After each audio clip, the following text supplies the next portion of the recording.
Bienvenidos a todos. Today I have with me Stacie de Armas, the Senior Vice President of Diverse Consumer Intelligence and Initiatives at Nielsen. Stacie grew up in California with her Cuban family. She's a Cubana. She's never imagined she'd be in the role that she's at today. So we're going to talk about what her journey looked like and why she does what she does, right? I think I've just been impressed just talking to her about the role that she could be playing for us and how powerful and the representation that we have from her in this industry it is for us Latinos and underrepresented people. So I'm very delighted to have you here, Stacie. Welcome. Buenos dias. It's really Hola, gracias. It's so good to be here. Thank you so much for the invitation. So early, right? How you know? I'm in Los Angeles. It's early, but it's my pleasure to be here. I'm excited. Perfect. Awesome. So, there's so much amazing stuff that we already started talking about, and I think we want to go on that, but let us learn a little bit more about yourself. I always love to hear the journey of everyone's American dream, right? And tell me a little bit about your background and your childhood, getting to a little bit to this point, right?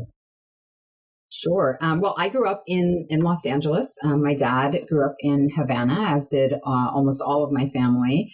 And like many, my dad came to the United States as a teen in the 60s and made his way. And I think it's really interesting. They started out in Miami, and back then there wasn't really English second language programs. So my dad struggled a little bit with school, and then they moved to Los Angeles, where it's actually a bit of an interesting story. My grandfather heard that there was work in Hollywood and at the studios. And so he thought, well, let's go there. That sounds exciting, very, very an exciting American dream. So he picked up his family from Miami, where Spanish was, perfectly perfect. And they drove out here, much like you would see in a movie, in a station wagon with, boxes hanging out the side, the things that they had acquired. Because, of course, when they came to the United States, they had nothing. They lived in, for a little bit, my grandmother tells me, in a church like basement area, and they used the washroom in the church until they were placed with a family who helped them get on their feet and get jobs and things in Miami. And then, of course, came out to Los Angeles. My grandfather did quickly get a job at the studios. And so my dad was thrust into the American school system, not knowing English very well, really just from having, picked up from television and the movies, again, coming into the picture. And so he struggled in school, not because he's not a wise man. He's the smartest man I've ever met. But because of the language barrier, I think, and the challenge for him. And so growing up in Southern California, he met my mom, and, I came along shortly after and grew up with this really beautiful, big Cuban family. And it's interesting because as I think about it now, it wasn't until I was probably in maybe second or third grade that I realized that my experience was, different from the other Latinos I was around. In Los Angeles, it's a very dominated Mexican culture. It's beautiful culture. But I did feel very much alone, and sort of like my lived experience was different than the community that I was living within, which brings us, I think, to, the beautiful intersectionality of our community.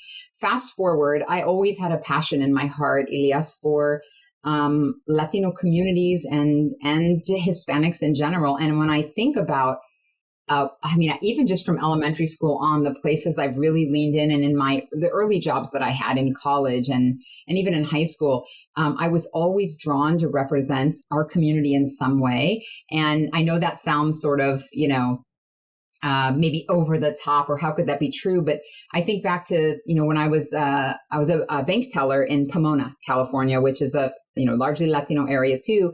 And really quickly, I was a bank teller in college.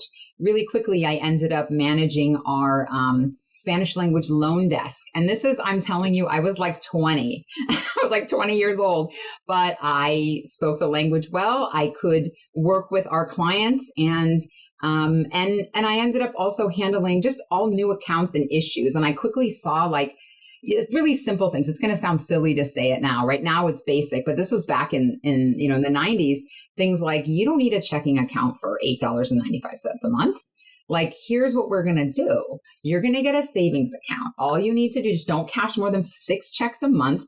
You can do all of these things, and it's not going to cost you anything as long as you do this. Okay, you don't have direct deposit. Here's what we can do. You don't need a driver's license to do this. Whoever told you that, that's not true. And I realize now as I look back, I was trying to help the community understand the American financial system in a way that wouldn't be detrimental. And I have to tell you, exactly like you can imagine in a movie, I had like families of families coming in looking for me at 20 to like open a checking account, understand the statement, just because they're like, esa señora ya te puede, you can trust her, sabe todo. No, I mean, and I was just, it was such an honor. And I would have people coming in waiting for me and like wanting to know when I worked so they could send in their brother or their sister. And I was so proud being able to resource these people in, resource my community in a way that was beneficial for them, help them understand the American financial system. Language wasn't a barrier. Like, let's do this, let's not do that. And I just loved it. It was wonderful. And I've carried that little passion with me throughout my career. You almost have me in tears here. You have no idea. You have no idea. Now you're gonna have me in tears. No, it's like this is what just people don't understand about us, right? You know what I mean? It's like, how could we? And the thing is, like, oh my God, just so many things you just said, right? It just hit me up. But the last part, you crushed me, because I worked at Bank of America as a teller. Me too. It was Bank of America? Yeah, it was Bank of America in Pomona. I loved it. They let me go whatever I wanted to do. I wanted to build an educational series. And I mean, that's fancy words for it. Let's, on a Saturday, we'll have coffee and donuts, and we'll bring in, people from the community that are under-resourced and underbanked. And I'm just going to tell them, like, I'm going to say this in air quotes, how to get around the bank charges. Absolutely. Like, there's a whole lot of ways you can do it. And you can, at that point, credit was difficult, but you could still get a secured account, and you didn't have to put in 500. You could actually do it for just 150. And I will be here to make sure your money comes back to you. I am not leaving. We did it. And I did on my own. And so you are, I'm similar, but not like, you're badass. You're like completely la jefa, the grassroots activist, right? I did it on a much smaller scale, but that's what they would always grab me, right? And they're like, Elias, come here. We need you. I was in Tampa, Florida, right? Like, come here, talk to this person, right? And I done that, but there's this thing that we have that is so precious, that is really this desire that is just built into us, especially the closer you are to the immigrants, right? Is that our people, white people that grew up here, right? That they are established, that they're secure in their identity, in their communities, right? Their family supports them. They don't have anything to worry. Don't have the same feeling that we know. We all have nothing. And so we all start, and we have this built in into, like, we got to go help that lady. We got to go help that man. We got to help this family. It's like, I remember my mother sending me first time on a plane to United States. And she asked this lady, can you please take care of my son? He's flying by himself, right? And in the end, the lady needed so much more help that I'm here, like 11 years old, helping her. Oh, God. And like, meanwhile, if someone asked me that, I'd be like, oh my God, yes. Your child, this is going to be the best flight of their life. They're going to learn something. They're going to have snacks. But it's like, but we have this thing, right? What you said brings out, you think it's a silly story, but today it's still as prevalent as it was. I feel like people don't have bank accounts. Why don't we progress? Because we're spending so much money in cash. We don't have we're getting too many fees. We don't have the right understandings. The banks are designed to, not allow those people to progress and buy in places where a check is taken. Instead, you only go to places where cash is taken.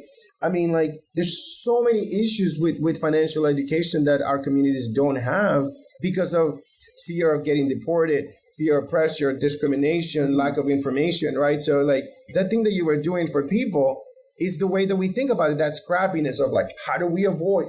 how do we help overcome those things that to others is not a big deal, right?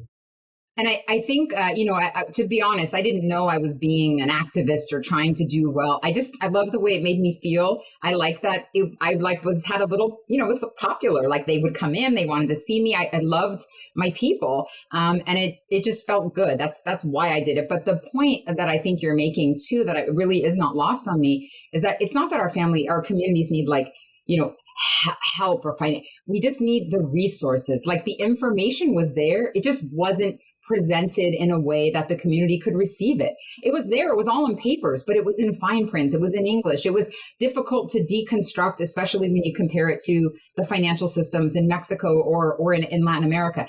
They're different financial systems. And so there just needed to be not a translation of words, but of works. Right. And I just could do that. And I wasn't some special banker. Again, I was 20, 21, 22. I just was able to read it, ask the questions, and then make it work. And so that's kind of where my passion for representing our community started. And I've, cascaded that in my career in media and entertainment and in advertising. And that's where I sit today. I sit in a world where I advocate for inclusion in media and entertainment and identity research around our community, the Latino community, the intersection of our community, Afro-Latinidad, which I'm sure we'll talk about, and also other communities. I advocate and build programs and intelligence for Native American, Asian, Black communities, disability communities. No, this is wonderful. I think that these are for me to store. I think we're hitting on two important things that sometimes I think we talk about it, and I feel like all we do is complain about social injustice or social inequity. But I think we get into the root of two important aspects of it. One, the real result, the real cause of inequity is the lack of information, right? It's all about information. It's not about our color. It's not about our brains, our intelligence, our abilities, none of that stuff, right?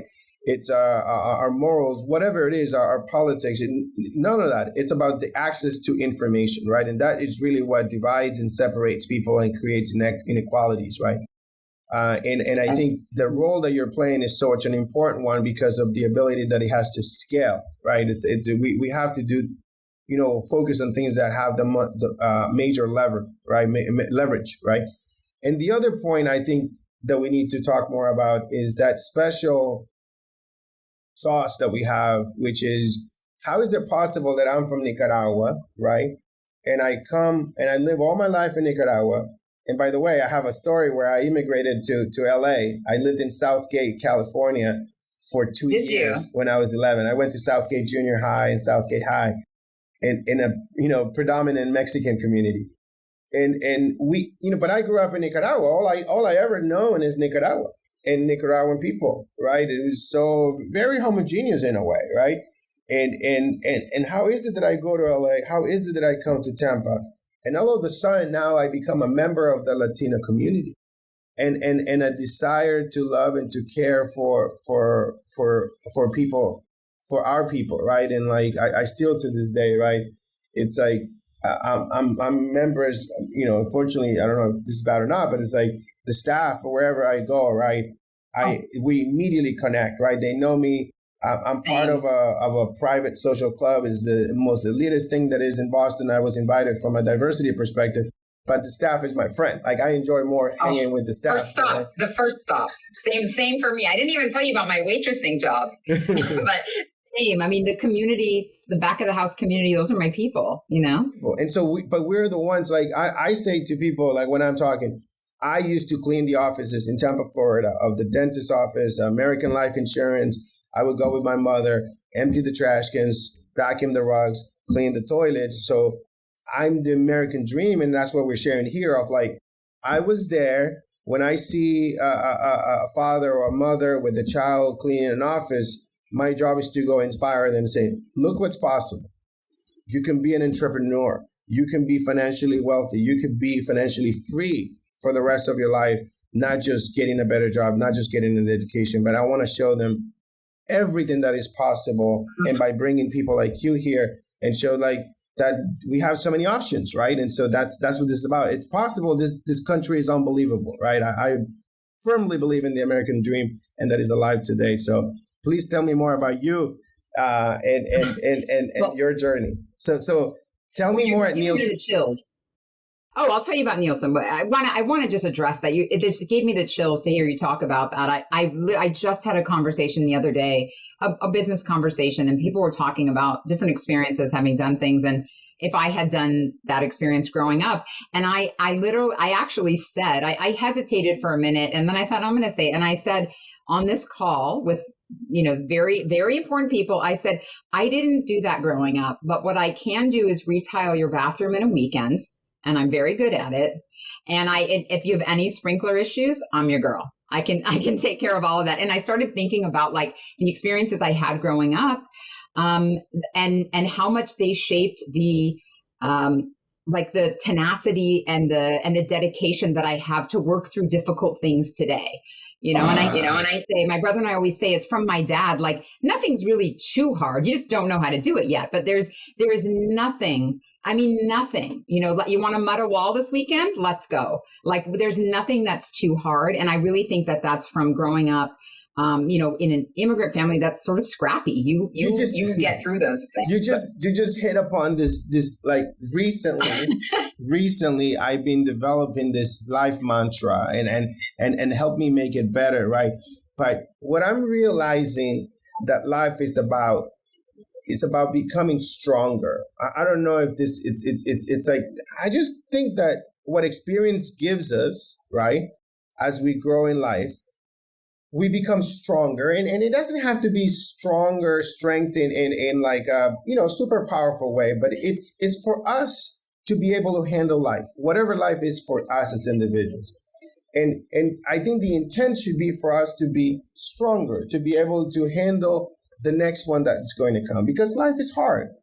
And I see a lot of people that are earlier in their careers, they struggle with anxiety and they struggle with stress about all kinds of issues, what they're going to become or how hard this job, like startups are hard.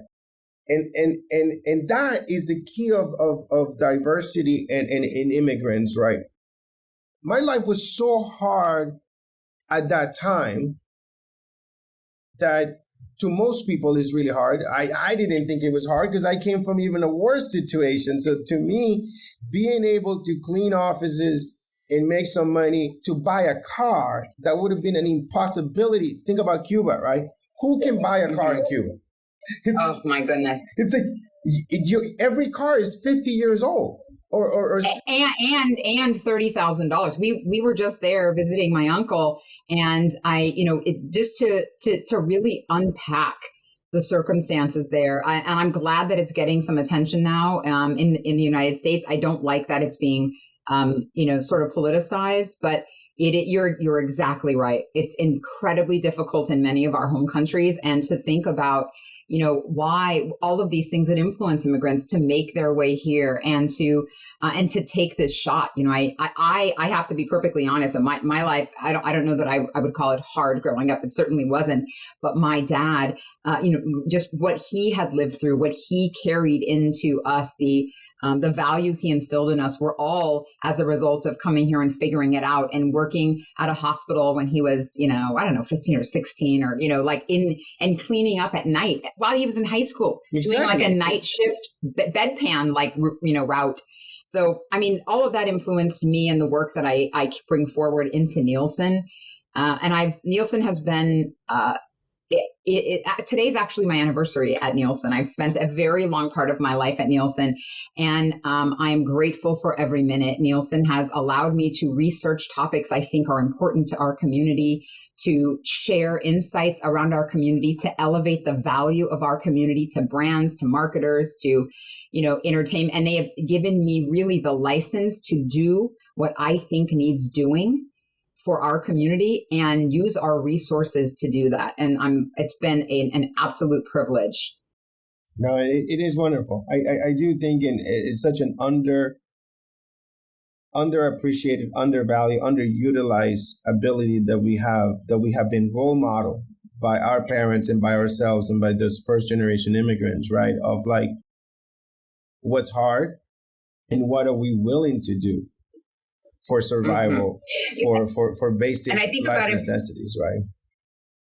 I think about it with my son. So my son is going through, he's getting ready to go to college, and and he also has a job, of course, because that's what we do, right? He doesn't need to have a job necessarily now, but I'm like, you're 16.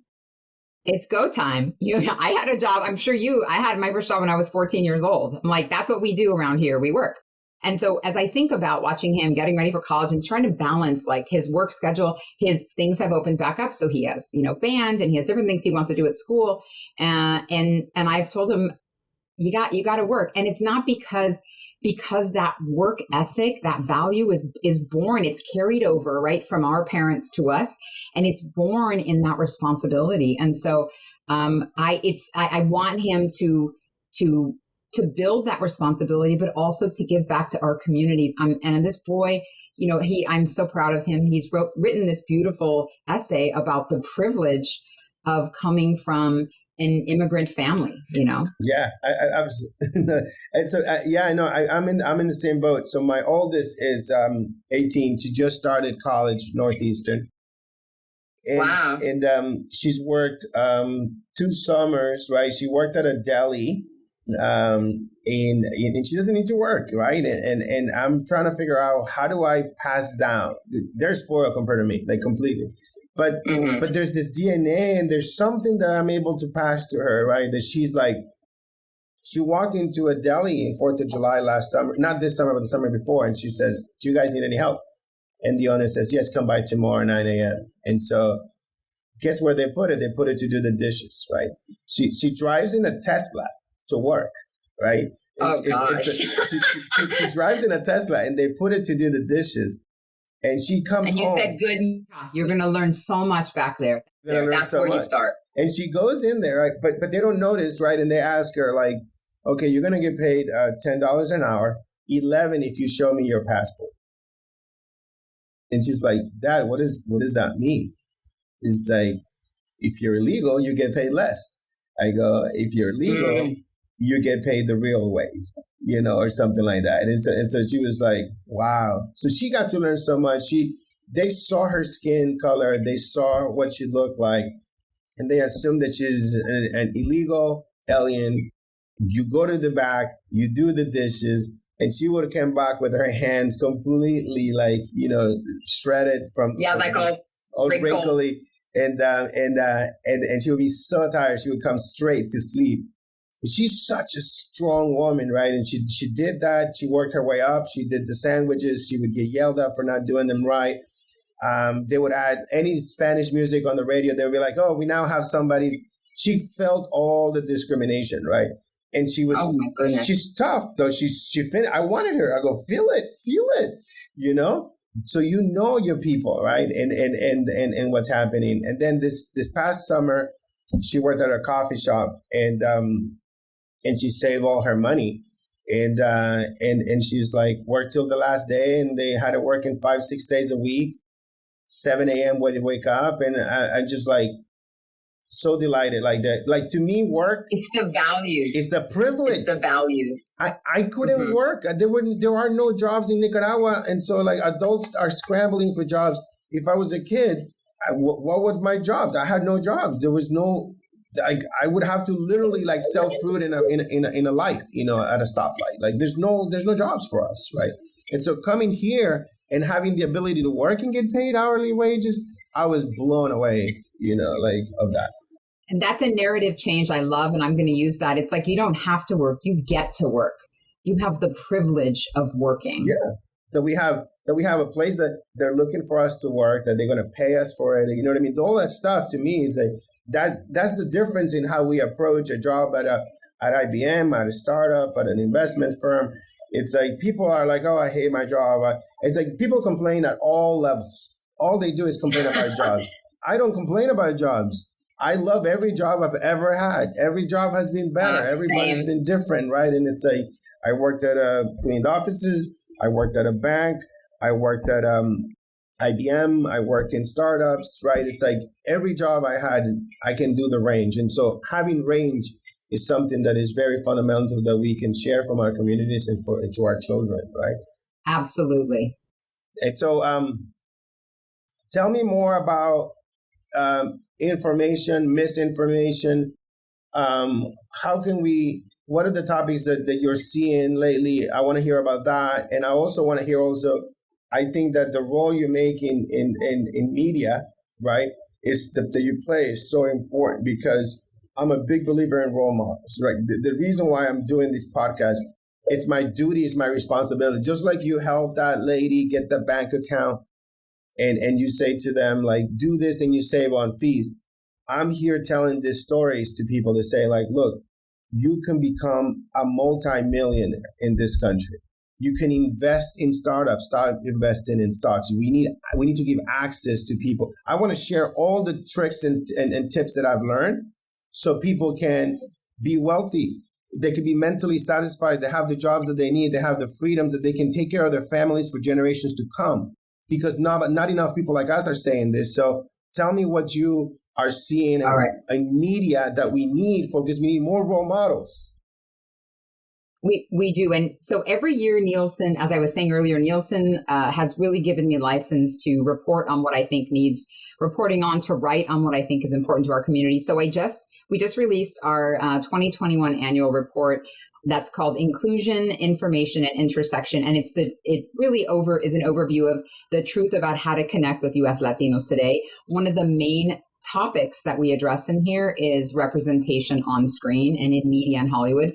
And the reason we decided to dive into this is, so let me back up one step. I think when people think of Nielsen, they often think of TV ratings, right? They think of Super Bowl ratings and TV ratings.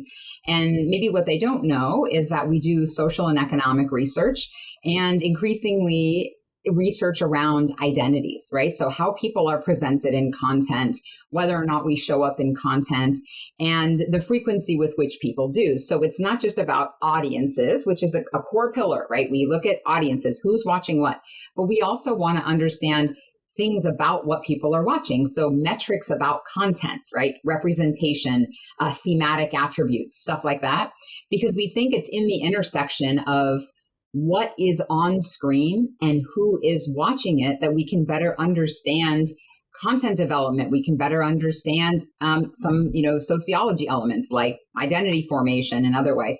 So in our new work, we go down a couple of rabbit holes. All of them are really fun ones.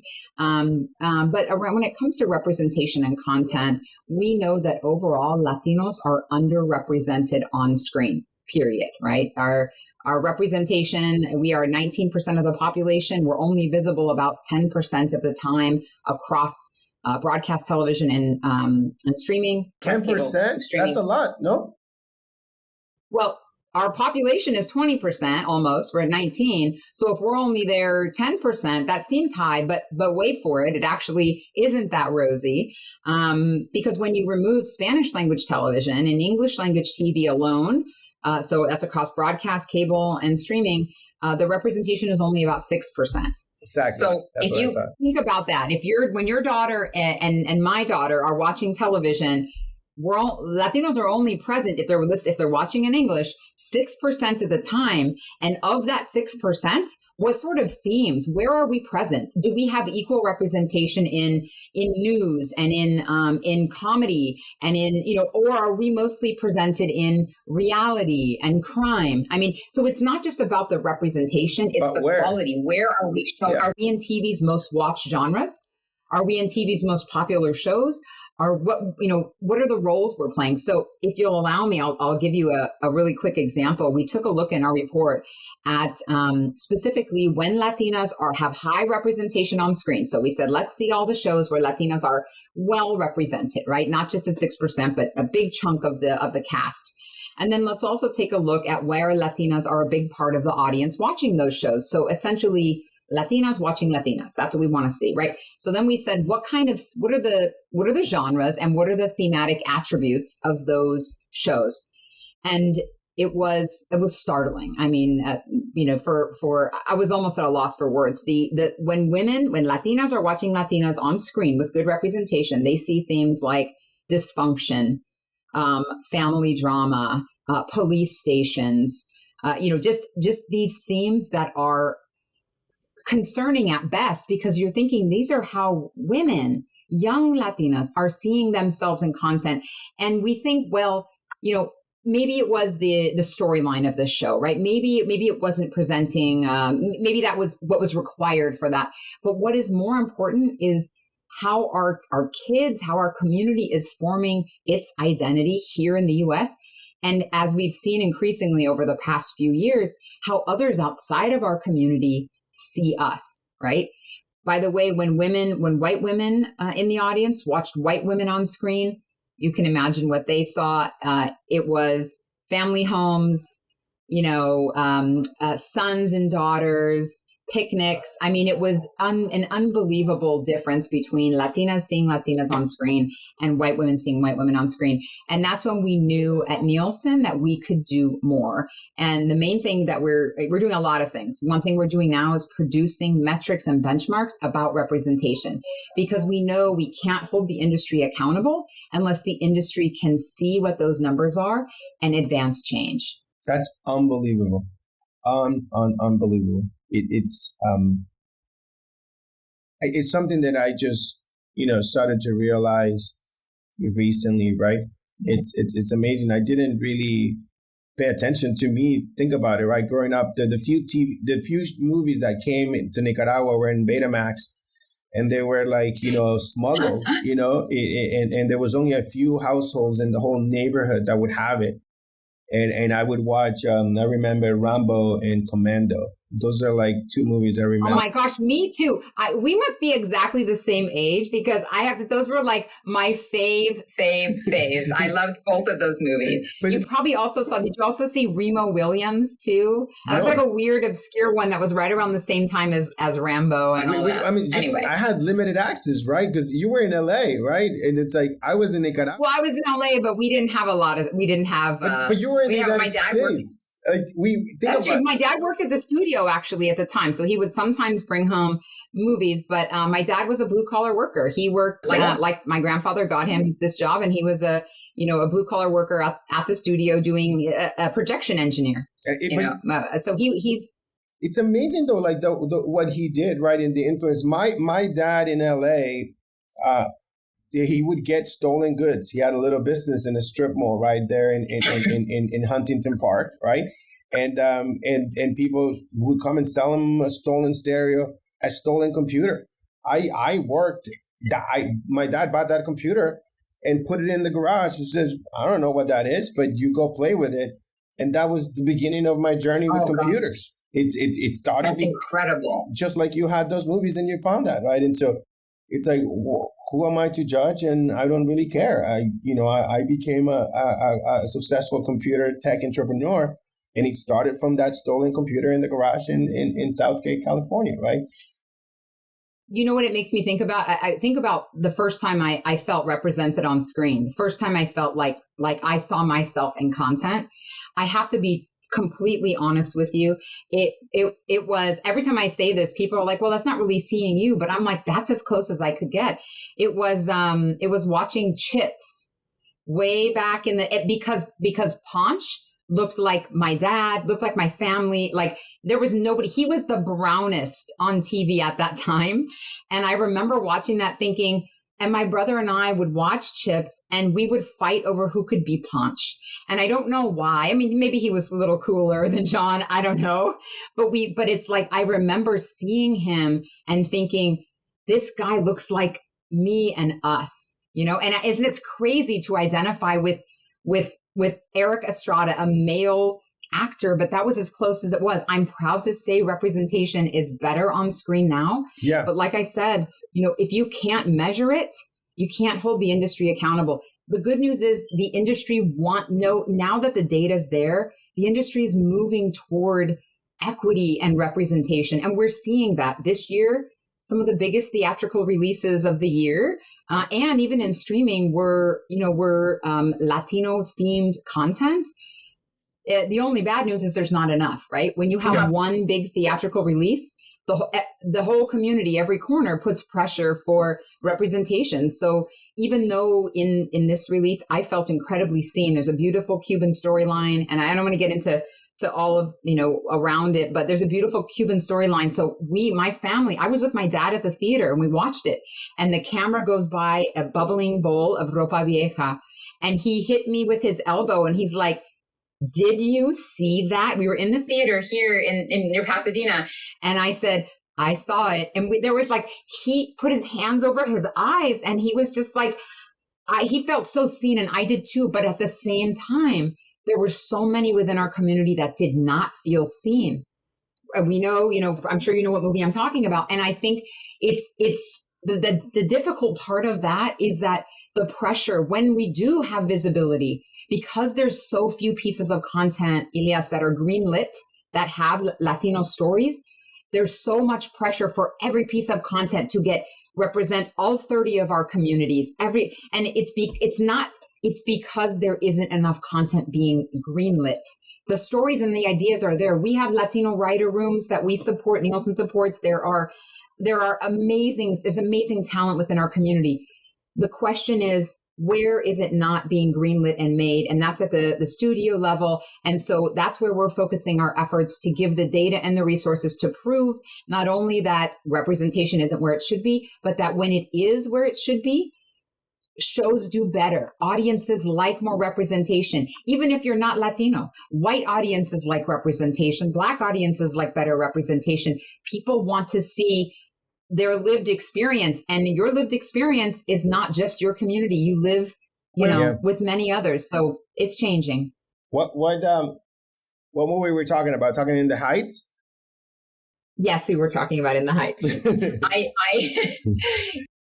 Just a fantastic movie, even though I know a large portion of our community felt unseen. I also know a large portion of our community did feel seen. So it was tough. Yeah. You feel. Yeah. I'm never going to, this is what I meant that it's special, at least how I approach this. It's like, I am nowhere, I'm trying to remember, I don't know if Anthony Bourdain went to Nicaragua or like, I'm trying to remember if there was an episode, but he might have. He went everywhere. He went everywhere. I think I saw an episode and I was just blown away. But other than that, Nicaragua, the only thing that anybody knows about Nicaragua is Iran-Contras, Oliver North, Reagan. That's the only thing people know. Sandinistas. Well, but the same for Colombia. I think suffers the same, media. Yeah. I'm going to Colombia in a week and a half, and I could not believe how much like calming of nerves I had to do for people, because they have this one image that's been presented of this incredible country. You're gonna get kidnapped. And actually, there was for Cuba. And Cuba too. And so like I'm usually not looking. So to me, any Hispanic, Latino representation anywhere, I just feel the same way, right? When I see a dish, when I see stuff, when it's being used positively, right? I think it's interesting. I just learned something that Apple has a contract that Apple products cannot be on TV. Is that right? Unless they're being used in a positive manner. You know this? That I don't know. I don't know, but I do know that increasingly. You can never see a villain with an iPhone. It's only the hero.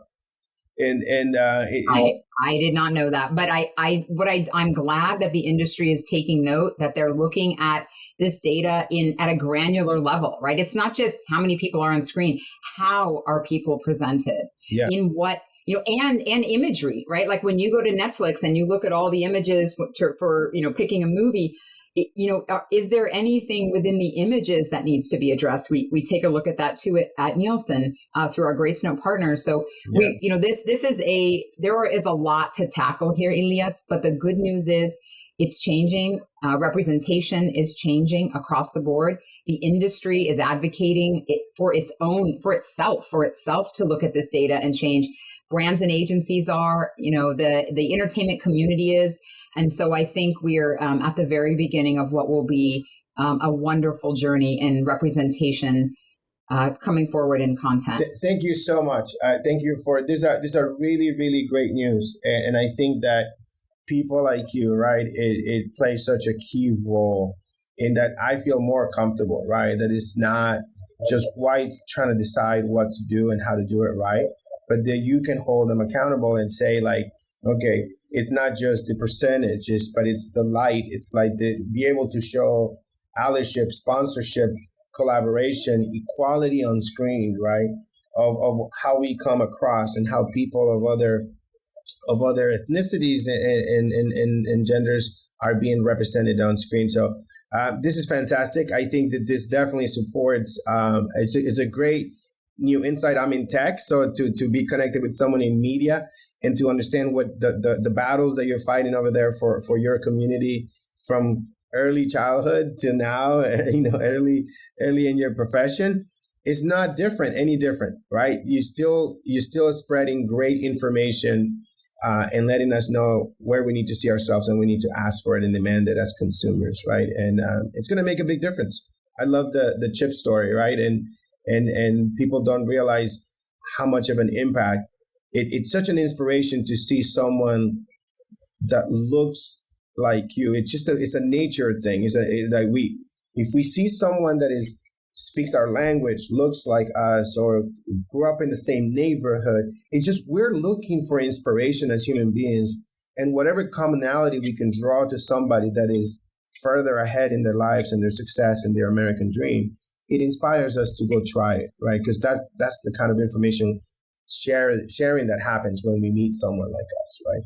So thank you for what you're doing. Appreciate your time, getting up really early. Anything you want to say? My pleasure. Yeah. What's the biggest advice you can give me in tech or for us to look into media to help change this?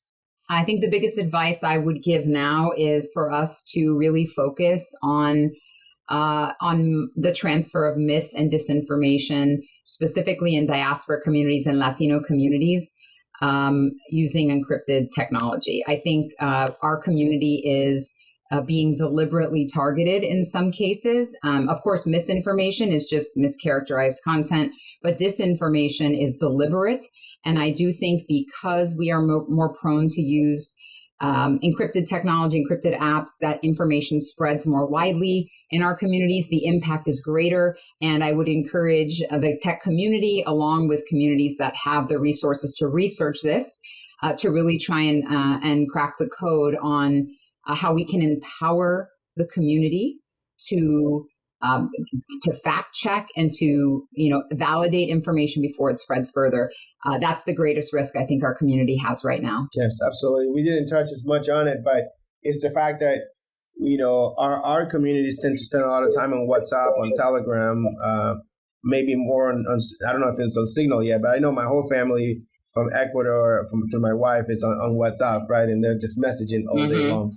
But we're talking about... We'll do a follow-up podcast. We got to do a follow-up all day on that. So, but it's really for us of like, how do we help our families and our communities to not spread disinformation, right? That really hurts our community and the progress of our communities. And so that's something to keep in mind, and maybe we talk more about it later.